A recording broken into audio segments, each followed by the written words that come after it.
Selamat malam teman-teman yang ada di Zoom ya. Terima kasih. Kita belajar lagi tentang bagaimana seharusnya kita hidup. Nah, kalau kita semua dari PDPK dan LPPI, bagian yang terpenting yang kita kerjakan bersama-sama adalah melakukan pemuritan. Karena memuridkan itu yang dilakukan Tuhan Yesus soalnya. Kita mau belajar dari Tuhan Yesus supaya kita sama seperti Dia. Kita punya pengharapan apa yang sudah Tuhan Yesus contohkan sepanjang hidupnya, kita bisa kerjakan juga di dalam kehidupan kita. Nah, hari ini kita mau belajar meneruskan pelajaran kita bulan lalu ya. Cara melatih murid mengajarkan prinsip-prinsip dasar. Jadi kita tahu bahwa waktu kita melakukan pemuritan seperti yang Tuhan kehendaki, sebenarnya yang diajarkan itu dasar-dasar aja. Orang bilang pemuritan itu sesuatu yang sulit gitu ya. Tapi sebenarnya waktu kita sudah melakukan seperti yang sudah kita lakukan sekarang, harusnya enggak terlalu sulit gitu ya. Jadi mari kita bersama-sama kita ulang dulu sedikit yang bulan lalu ya. Boleh lanjut, Bang? Ya, di sini kita lihat waktu itu kita belajar, ada tujuan yang harus kita pelajari supaya jelas nih ngapain kita melakukan pemuritan. Waktu itu sudah diterangkan kan, ada beberapa. Kemudian ada proses latihan, kemudian ada prinsip-prinsip dasar, itu yang kita selalu jadikan referensi untuk kita ingat ya, prinsip-prinsip dasar. Karena melakukan pemuritan ternyata melakukan prinsip-prinsip dasar yang Tuhan ajarkan kepada kita. Itu dilambangkan melalui ilustrasi roda, ada porosnya, ada jari-jarinya, kemudian nanti ada lingkaran roda. Nah, di poros roda kita belajar bulan lalu itu adalah Tuhan Yesus. Poros dari semua kehidupan kita yang digambarkan dengan lingkaran roda tadi atau ilustrasi roda, porosnya adalah Tuhan Yesus. Kemudian di situ terlihat ada jari-jari roda. Boleh turun satu itu enggak biar ada. Oh ya, oke. Jari-jari roda ya. Itu terlihat bagaimana ada firman Tuhan maksudnya ya. Jadi kita menjadi referensi hidup kita. Kemudian doa, bersaksi dan persekutuan. Ini 4 hal yang menunjukkan jari-jari itu terhubung banget dengan poros. Jadi porosnya Tuhan Yesus, kemudian ada jari-jari yang menghubungkan lingkarannya. Bulan lalu kita sudah belajar di poros itu ada Tuhan Yesus, boleh teruskan itunya. Ada Tuhan Yesus, apa tuh poros roda tentang bagaimana Yesus itu sendiri kita kenal. Kemudian ada pengakuan dari Paulus tentang Tuhan Yesus. Kemudian ada 2 hal yang dilakukan poros roda. Poros itu penting sekali karena dia memberikan tenaga. Jadi kalau kita lihat kendaraan ya, mobil, sepeda motor, porosnya itu adalah sumber tenaga karena poros itu mengalirkan tenaga yang datang dari penggeraknya. Tuhan Yesus memberikan kita tenaga dan memberikan kita arah. Kemudian waktu dia dipegang di tubuhnya, roda itu akan berputar, roda itu akan menggelinding dengan terarah karena dia dipegang oleh porosnya. Itu tadi ya poros roda. Kemudian jari-jarinya, ya, kita sudah belajar bulan lalu bagaimana firman Tuhan itu penting. Doa itu harus kita kerjakan, bersaksi. Setelah kita tahu doa dan firman Tuhan, kita tidak boleh tinggal diam. Harus bersaksi, harus tunjukkan kepada orang lain bahwa apa yang kita kenal dengan Tuhan Yesus itu harus terlihat untuk orang lain juga. Kemudian persekutuan. Karena untuk kita bisa menjadi murid-murid Kristus, kita harus punya persekutuan. Nah, hari ini kita lanjutkan. Kemarin itu kan baru poros roda dan jari-jarinya. Hari ini kita teruskan lingkarannya dan nanti kita lihat bagian-bagian penting apa yang bisa kita pelajari. Dari ilustrasi roda tadi kita bisa lihat ya, lingkaran roda itu digambarkan sebagai orang Kristen yang taat dalam perbuatan. Orang Kristen yang taat dalam perbuatannya. Jadi bukan orang Kristen saja ya, tapi orang Kristen yang taat dalam perbuatan. Itu lingkaran roda. Apa nih gambaran lingkaran roda itu? Kita coba baca Yohanes 14 ayat 21. Ada teman satu yang bisa baca? Sebenarnya di slide berikutnya itu ada ayatnya. Coba boleh tolong nggak Bang Dewi? Oke, ada yang bisa baca? Yohanes 14 ayat 21. Barang Yohanes 14 ayat 21, barang siapa memegang perintahku dan melakukannya, dialah yang mengasihi aku, dan barang siapa mengasihi aku, dia akan dikasihi oleh Bapakku, dan aku pun akan mengasihi dia dan akan menyatakan diriku kepadanya. Iya, terima kasih Bang Dape. Ya, jelas. Yang dimaksud dengan orang-orang yang taat itu adalah orang-orang Kristen yang memegang perintah Tuhan. Nah, jadi kalau ada orang bilang dia orang Kristen, dia memegang perintahnya dan melakukannya. Itu ya. Jadi coba kita memahami bahwa waktu kita bilang orang Kristen, apalagi orang-orang yang sedang memuridkan, itu adalah orang-orang yang memegang perintah Tuhan dan tidak cuma tahu pegang gitu ya, tapi melakukannya sepanjang hidupnya. Itulah yang mengasihi Tuhan katanya ya. Firman Tuhan ini ajarkan kita, itulah yang mengasihi Tuhan. Kalau orang itu pegang perintah Tuhan itu dan lakukan. Jadi kalau kita tidak melakukannya, kita belum bisa bilang kita orang yang taat sebagai orang Kristen. Mari teman-teman, waktu kita bilang kita orang Kristen yang sedang melakukan perintah Tuhan, adalah orang-orang yang setia dan taat dengan cara memegang perintah Tuhan itu dan melakukannya. Itu ya dari Yohanes 14:21. Ketaatan adalah ciri seorang murid dan terlihat pada dunia. Dunia itu lihat kita.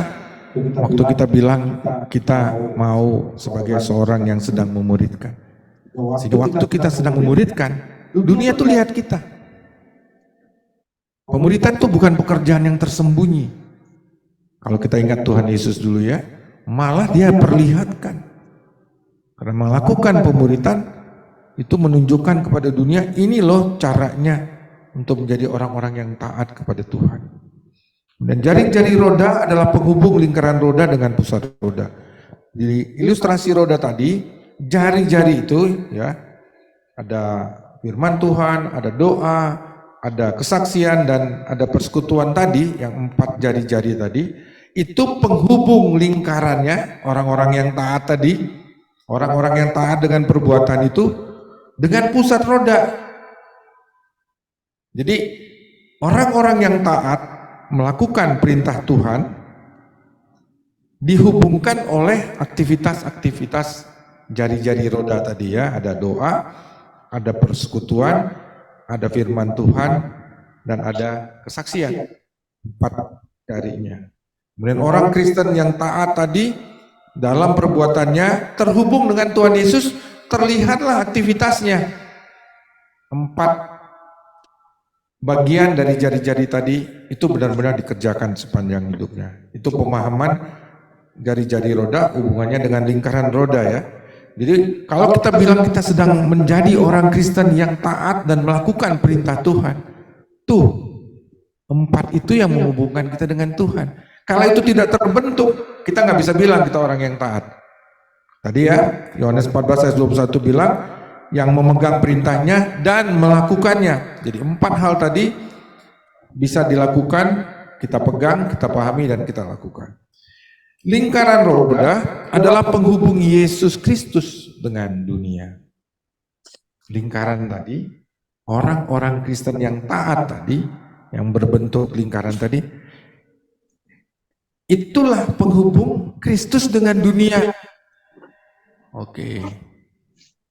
Makin jelas ya, bahwa kita, orang-orang yang sedang memuridkan, atau orang-orang yang sedang terlibat dalam pemuridan, adalah penghubung Kristus dengan dunia. Jelas itu tugasnya. Bayangkan dunia melihat kita. Kalau kita tidak melakukan yang sesuai dengan yang Kristus mau, bagaimana Tuhan orang melihat Yesus Kristus kita? Orang melihat kita dulu, baru bisa mengenali Yesus kita siapa. Nggak terbalik ya. Karena kita tadi ya sebagai bagian dari lingkaran roda tadi, itulah yang dilihat orang. Kristus yang dilihat dunia adalah Kristus yang ada di dalam diri setiap orang Kristen. Mari kita bersama-sama mengerti ini. Waktu kita mengerti bahwa kita adalah orang-orang Kristen, atau murid-murid Kristus yang setia dan taat, orang tuh lihat Kristusnya di kitanya. Kalau kita jadi orang yang membuat rusuh, membuat sulit, jangan bicara kita bisa melakukan pemuritan. Tapi karena kita tidak bisa memberikan Kristus yang hidup di dalam kita. Jadi lingkaran roda menggambarkan bagaimana kita menjadi orang-orang yang dilihat orang tentang Kristus. Oke, dengan begitu barulah kita bisa menjalankan pemuritan kita dengan baik. Ya, jadi bulan lalu kita sudah lihat kenapa kita harus memuridkan. Tujuan pemuritannya jelas ada gitu ya. Nah sekarang bagian yang terakhir dari ilustrasi roda itu adalah lingkaran roda. Jadi sekali lagi lingkaran roda menggambarkan adalah orang-orang Kristen yang taat dalam perbuatan. Jadi taatnya dalam perbuatan yang Tuhan kehendaki. Nah, untuk itu, kalau kita sudah menyadari image atau gambarannya dari roda tadi, ada porosnya, ada jari-jarinya, ada lingkarannya. Kita pahami isinya seperti yang sudah kita pelajari dan terakhir adalah lingkaran rodanya tadi. Disitulah kita bisa mengerti bahwa kita sedang melakukan pemuritan dan kita jadi tahu mempersiapkan orang itu ya dasar-dasarnya saja. Tidak sulit karena yang mau kita ajarkan itu dasar. Semua yang kita pelajari di dalam pemuritan itu dasar. Nggak ada yang rumit-rumit. Kita di pemuritan kan nggak belajar yang rumit-rumit gitu ya. Di APPI kita belajar melakukan pemuritan dengan sederhana. Untuk itu ada beberapa hal yang penting. Waktu kita mau melanjutkan, kita sudah tahu melakukan pemuritan itu sebenarnya mengajarkan prinsip-prinsip dasar, memperlihatkan prinsip-prinsip dasar, membentuk orang-orang yang sedang dibina atau dimuridkan itu dengan hal-hal yang dasar. Yang kita ajarkan dasar-dasarnya, bukan sesuatu yang ruwet atau sesuatu yang membuat kita jadi pusing gitu. Nah, untuk itu ada beberapa hal lain yang penting kita mengerti supaya kita bisa berhasil melakukan pemuritan.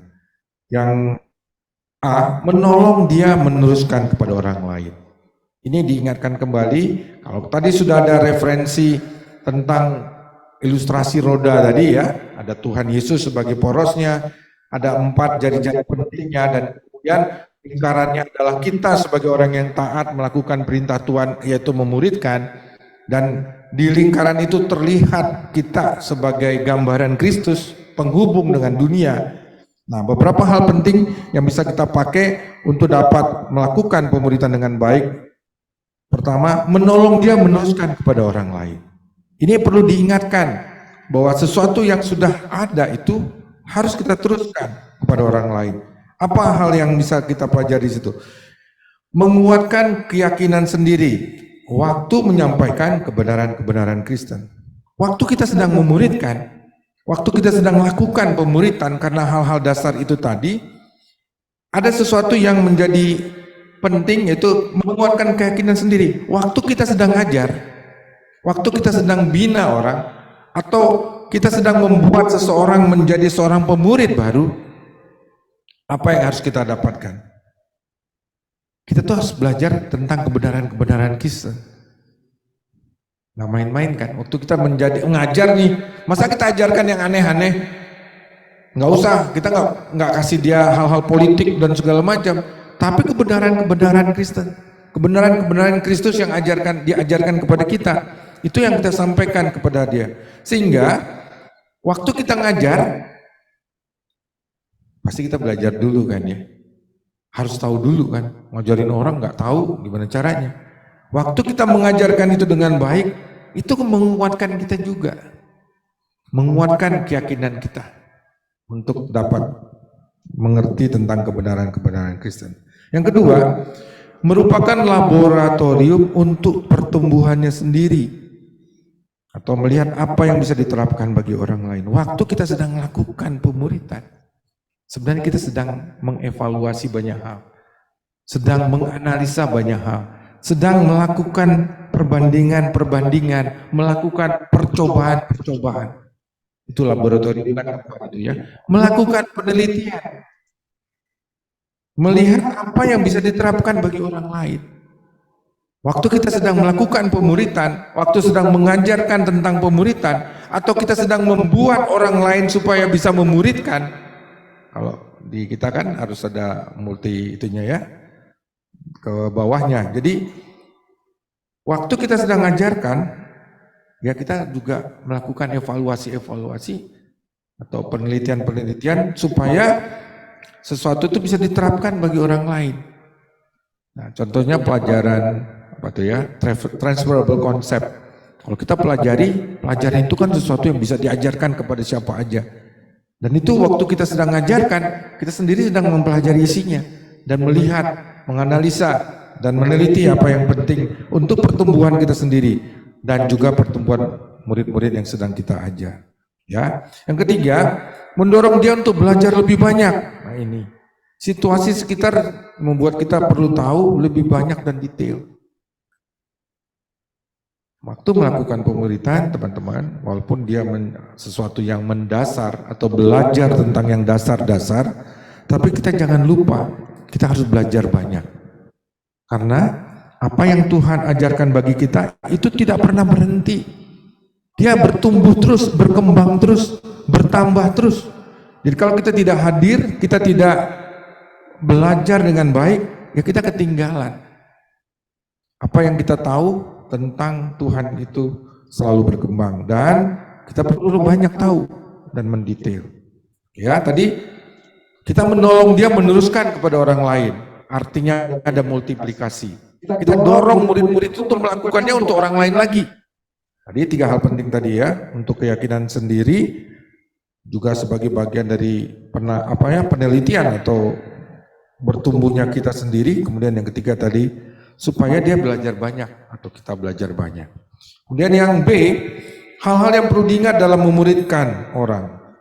Nah ini juga kita harus tahu. Tadi kita harus minta dia bermultiplikasi atau meneruskannya bagi orang lain. Yang kedua, hal-hal yang perlu diingat dalam memuridkan orang. Ini penting supaya kita tahu yang kita sedang lakukan itu ada hal-hal yang nggak mudah juga kalau kita tidak tahu atau tidak mengerti menghadapinya.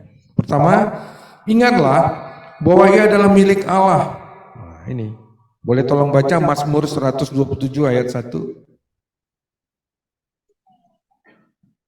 Ada yang mau baca? Mazmur 127 ayat 1.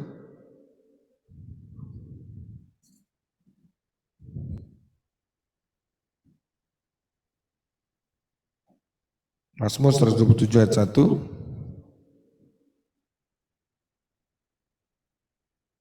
Bang Simon ya? Sia-sialah usaha orang yang membangunnya. Jikalau bukan Tuhan yang mengawal kota, sia-sialah pengawal berjaga-jaga. Iya. Betul. Ya. Jikalau bukan Tuhan yang membangun rumah, sia-sialah jeripayah orang yang membangunnya. Jikalau bukan Tuhan yang mengawal kota, sia-sialah pengawal berjaga-jaga. Jadi nggak ada gunanya kalau kita cuma tahu kita aja. Yang kita harus sadari bahwa siapapun yang sedang terlibat di dalam pemuritan, baik yang sedang memuridkan muridnya ataupun nanti multiplikasinya ke bawah, itu semua milik Tuhan. Allah yang punya pelayanan pemuritan ini, kita ini cuma jadi alatnya. Jangan ada yang merasa, oh tuh dulu saya muridkan, maka dia jadi hebat. Ada muridnya yang berhasil gitu ya, luar biasa, terkenal, terus ngaku-ngaku. Enggak, kita ini alat doang. Tuhan yang bekerja untuk kita. Kalau kita mengingat itu, yakinlah apa yang sedang kita kerjakan akan berhasil dalam pemuritan itu.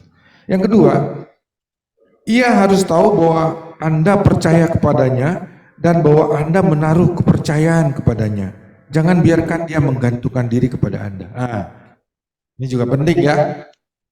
Ia harus tahu nih, orang yang sedang kita lakukan pemuritan atau dia sedang melakukan pemuritan ke bawahnya, dia tidak boleh mempercayakannya kepada kita. Tapi kita harus bilang percaya sama dia. Percaya itu artinya kita tahu dia mampu melakukannya. Tapi jangan biarkan dia percaya kepada kita, karena dia harus percaya kepada Tuhan. Jangan percayanya kepada kita. Kita melakukan, kita ngasih tahu bahwa kita percaya kepadanya, tetapi kita harus ingatkan bahwa dia milik Tuhan. Dia harus percaya kepada Tuhan. Jangan percaya kepada kita. Jangan biarkan dia menggantungkan diri kepada Anda. Ya, murid-murid yang sedang kita bentuk, pemuritan yang sedang kita kerjakan, semua ketergantungannya tuh hanya kepada Tuhan. Kita ini cuma alatnya.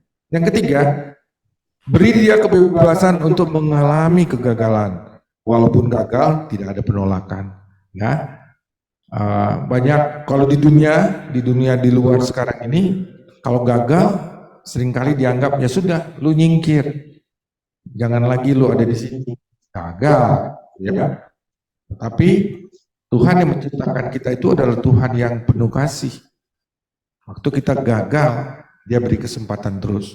Yang penting bahwa kita menyadari kegagalan itu dan kita memperbaiki yang gagal supaya kita juga tetap berhasil.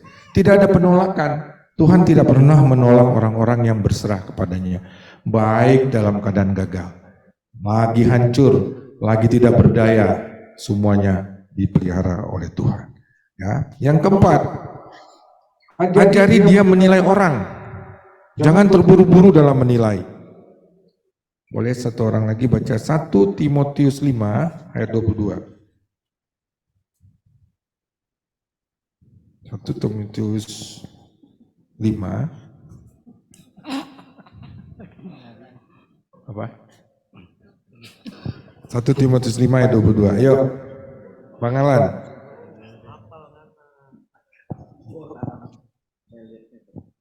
Silakan.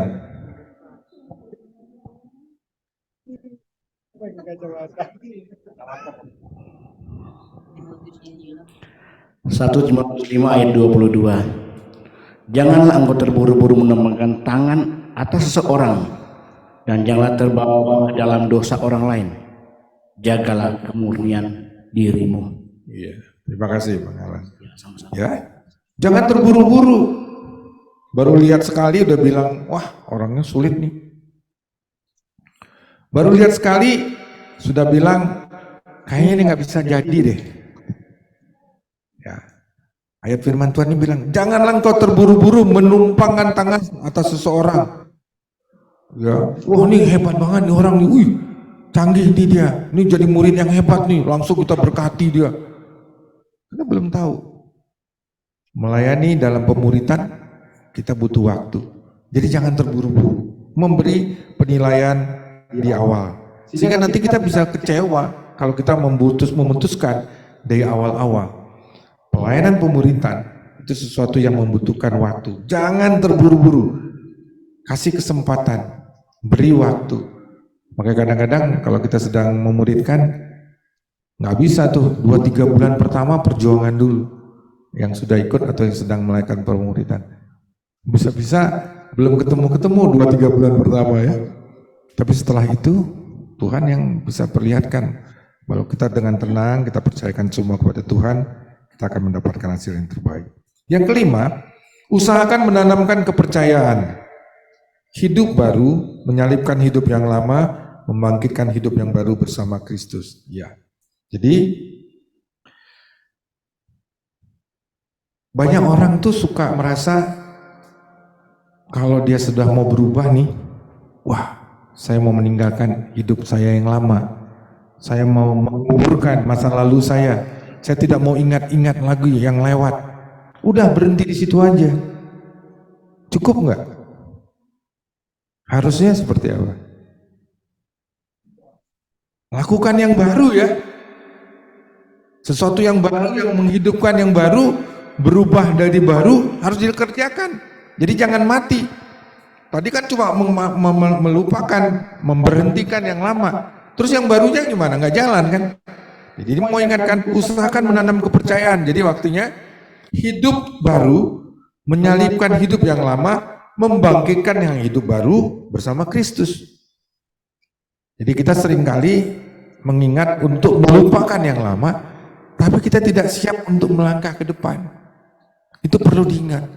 Jadi waktu kita dikasih kesempatan sedang melakukan pemuridan, harus kita sadari siapa yang sedang kita muridkan ini seperti apa. Jangan biarkan kita mengingatkan dia, kamu udah lupain masa lalu, tapi kita tidak pernah mengajak dia untuk melihat bagaimana masa depannya di dalam pertolongan Tuhan. Jadi tugas kita ada 5 poin tadi untuk supaya kita berhasil di dalam melakukan pemuridan. Hal-hal dasar tadi memang dikerjakan. Kita percaya kalau kita konsentrasi penuh, kita akan mendapatkan yang terbaik. Kemudian jangan lupa bahwa kita minta untuk melakukan kembali apa yang sudah dia mengerti terhadap orang lain. Itulah multiplikasi. Pemuridan isinya multiplikasi. Kemudian ada poin-poin penting untuk diingatkan bahwa supaya kita berhasil, ada poin-poin bahwa memuridkan itu ada apa ya? Ada sesuatu yang diingatkan supaya dengan mengingat itu kita bisa tahu bahwa pemuridan kita akan berhasil. Nah, ringkasan dari semua pelajaran kita dari bulan lalu sampai hari ini adalah pertama, membuat murid memerlukan waktu, tidak ada instan. Ya, orang-orang Kristen pertama, mereka berkumpul bersama-sama 1 tahun lamanya, baru disebut mereka, murid-murid itu disebut orang Kristen. Jadi 1 tahun itu, pada masa itu bukan 1 tahun seperti yang kita lakukan ya. 1 tahunnya sama-sama. Mereka mungkin meninggalkan aktivitasnya, mereka berkumpul 1 tahun sama-sama. 1 tahun sama-sama, berarti 365 hari. Kalau kita 52 minggu, maksudnya 52 kali kira-kira ya kalau 1 tahun ini. Murid Kristus dibuat, bukan diproduksi secara massal. Ya, ini juga perlu dimengerti. Ya, kemudian setiap murid direka atau dibentuk oleh Roh Kudus. Tuhan Yesus memulai pemuridannya dengan 12 orang. Dan itu masih berlangsung sampai sekarang. Kenapa bisa dibilang masih berlangsung sampai sekarang? Ya, itu yang kita ada sekarang ya. Kita ada dan melakukan murid. Dan nggak ada diproduksi massal. Jadi datang 30 orang, pengalaman kita ya, daftar 40 orang, yang diutus 10 orang. Dibentuknya tidak secara massal, tidak instan, tidak massal. Tapi seperti Tuhan Yesus, waktu dia memilih murid-muridnya, murid-muridnya kan sedang aktif ya. Dia nggak memilih murid-muridnya yang diam-diam. Kalau kita ingat pemberian Yesus atas murid-muridnya, orang-orang yang sedang aktif, itulah orang-orang yang akan berhasil. Tuhan Yesus sudah tahu, sehingga bilang juga bahwa setiap murid direka atau dibentuk oleh Roh Kudus. Penciptaannya bukan seperti menciptakan mobil massal. Kalau pabrik mobil itu ya, kayak Toyota tuh satu line-nya tuh bisa bikin mobil tuh 500 unit sehari. Kalau sepeda motor, kalau kayak Honda, semua line-nya itu bisa bikin sepeda motornya hampir lebih kali ya, 15.000 unit satu hari. Banyak ya. Makanya kalau produksinya dia bisa sampai 500.000 satu bulan. Itu produksi massal, benda mati. Murid Kristus, orang-orang yang dibentuk oleh Kristus, itu dibentuk tidak secara massal, tetapi direka dan dibentuk oleh Tuhan sendiri. Jadi mari teman-teman sekalian, waktu kita sedang melakukan pemuridan kita, buku itu tadi ya, murid Kristus dibuat, bukan dilahirkan, artinya dibuat itu dibentuk oleh Kristus sendiri. Bukan dilahirkan, jadi bukan dibentuk waktu dia sudah lahir, tapi dibentuk oleh pemurid-pemurid yang sudah ada. Jadi teman-teman, baik yang di rumah, tugas kita sebagai pemurid-pemurid itu adalah hal yang disukai oleh Tuhan. Itu yang dia minta. Banyak aktivitas lain di dalam pelayanan, tapi melakukan pemuridan adalah sesuatu yang diinginkan Tuhan. Dan bahan kita dari bab 8 ini adalah cara melatih murid, mengajarkan prinsip-prinsip dasar. Prinsip-prinsipnya sudah kita pelajari bersama. Dan itu seperti yang sudah dibilang di atas, jangan kita biarkan itu diam di dalam kehidupan kita. Ya, orang-orang taat itu adalah orang-orang yang tahu memegang perintah Tuhan dan melakukannya sepanjang hidupnya. Mari teman-teman, waktu kita sudah tidak banyak sih ya. Walaupun masih kecil, kita nggak tahu Tuhan itu datang kapan. Tapi sebelum Tuhan datang, harusnya kita sudah siap untuk bertemu dengan Tuhan. Mari kita lakukan pemuritan kita dengan penuh sukacita, karena memang pekerjaan itulah, pelayanan itulah yang Tuhan kehendaki, yang bisa kita kerjakan bersama-sama. Amin. Mari kita berdoa.